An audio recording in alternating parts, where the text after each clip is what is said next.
Our Favorite Tools for Entrepreneurs podcast will address tools that are useful for startups and existing businesses. We will also cover other aspects of the launch and growth of entrepreneurial ventures. Your two hosts will be Professor Gary Palin and serial entrepreneur Ryan Budden. This podcast is valuable to entrepreneurs in both launch and growth modes. That's absolutely right. We'll go over some tools, get you into hyper growth mode. How can we see some hockey stick growth in your business? Hello, Ryan. How are you doing today? Fantastic. What about you? Oh, just busy as always, but things are going well.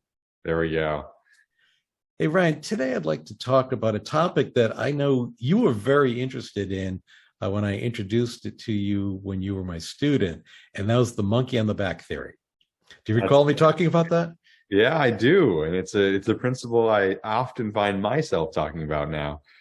So people are probably saying, what the heck is the monkey on the back theory? Well, I first heard of it when I read a book by Ken Blanchett in his 1 Minute Manager series that goes back a few decades. And this one was the 1 Minute Manager Meets the Monkey. And he wrote it with two gentlemen, William Ockert Jr. and Hal Burrows. So basically, the monkey on the back theory is a delegating theory. And the perception is, like, let's take it from an entrepreneurial perspective. Let's say one of your team members comes to you, the lead entrepreneur, with a problem. Well, picture that problem as a monkey jumping from their shoulders or their backs to your back. And most people will say, oh, let me think about this, let me resolve this, and they accept the problem, aka the monkey. Well, the theory is to put the monkey back on their back, and then say, for example, if there's a problem they brought to you, you'll say, well, thank you for addressing and bringing this to my attention. Why don't you take a day, think of some solutions, and come back to me with a plan to address this and resolve the problem. So now the monkey goes on their back. So in essence, that's the delegation. And you can save yourself an awful lot of time of fixing all these problems and obstacles. Yeah, that's a good summation of it. It's actually the same thing I say. Don't take other people's junk. Yes, for sure.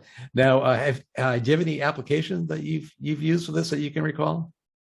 Yeah, honestly, I find myself talking about, thinking about, and doing this in my social life, my business life, and my entrepreneurship life. Once you really internalize the fact that we're all swapping these monkeys, and kind of everyone's goal is just to get it off their back, it's a really, really applicable theory. So, specifically in entrepreneurship, it comes up all the time. And you hear entrepreneurship being just a series of putting out small fires. Well, sometimes that's really how it can feel. So every time one of these fires pops up, everybody runs around, you get the monkey on your back, and you run to the next person to try and give them the problem so you can get back to doing whatever it is that you're doing. And it happens almost daily. Yeah, our previous podcast was about how managers can accomplish so much in a short period of time. And delegating is a key component to that. They're not accepting other people's problems. They're referring the problem to have that person fix it. And you're right, they can focus on what they're doing and accomplish their current task, not keep jumping from problem to problem. Right. And I think the key here is accepting the monkey isn't always the bad thing. It's just realizing that you're doing it, that somebody has now handed you the burden instead of them taking it. And sometimes that's appropriate. If you really are involved in a small entrepreneurship team and you're better equipped at handling something, it is appropriate sometimes for you to take that monkey, resolve it, and then get back to what you're doing. Yeah, absolutely. This is not just diverting and avoiding work. Right, this is utilizing your time to its maximum advantage. And you're right. There are times where you are the correct person to fix the issue. That's exactly right. This can also be applied. It's not just entrepreneurship. You can actually use the monkey on the back theory with reporting to your superior. You can put monkeys on their back, and very often they will accept it. And they're working till late in the night as you're walking out the door. I think it does happen in a lot of social situations. People not understanding how to handle a social situation between another group of friends, or how to say no. I think a lot of us have problems with saying no in our lives. So they'll put the blame on you or hand you that monkey in an effort to take it off of themselves. And just understanding that, you don't have to be the scapegoat. You don't have to be the one to stand up to somebody or be the one to say no, can oftentimes be not taking the monkey. Yeah, and this can also be an ego issue. If someone has such a large ego, they think they are the one to fix everything. Sure. Yeah. You can get into archetypes with that. Yeah, the solver.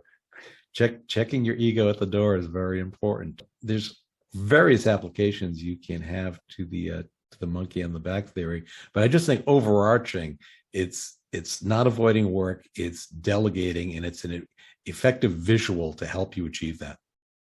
Yeah. So with my work at the Entrepreneurship Center, I often see the biggest problem, and maybe this is applicable for the people listening, is young people in the workforce or young people in entrepreneurship if they're joining a team with more superior people, because they feel like the way for them to get notoriety is just take all the monkeys. Every time that there's a monkey, put it on their back. And they quickly realized that they become an inefficient contributor to the team because they've got 50 monkeys that they're feeding, which is, stressing them out. They're not able to get the big tasks accomplished, the stuff that they're, really responsible for day to day, because they're just saying yes to all this stuff coming their way. So learning how to handle that is the key.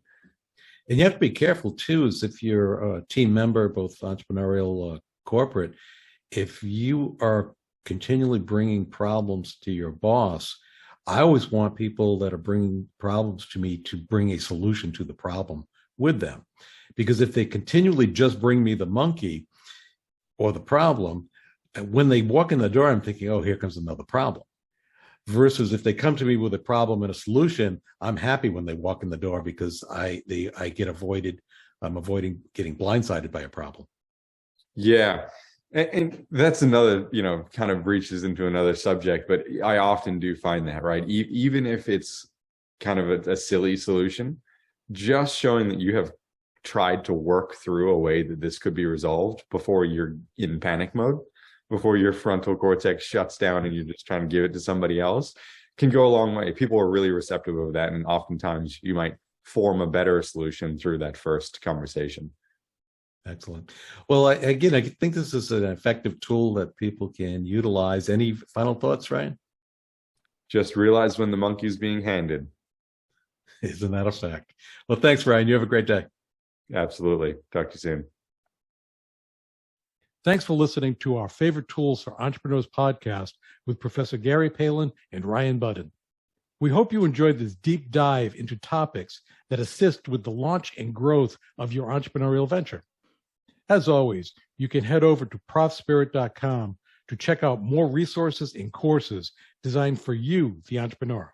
Also, please follow us on Spotify, Apple Podcast, or YouTube to get the most up-to-date information as it is released.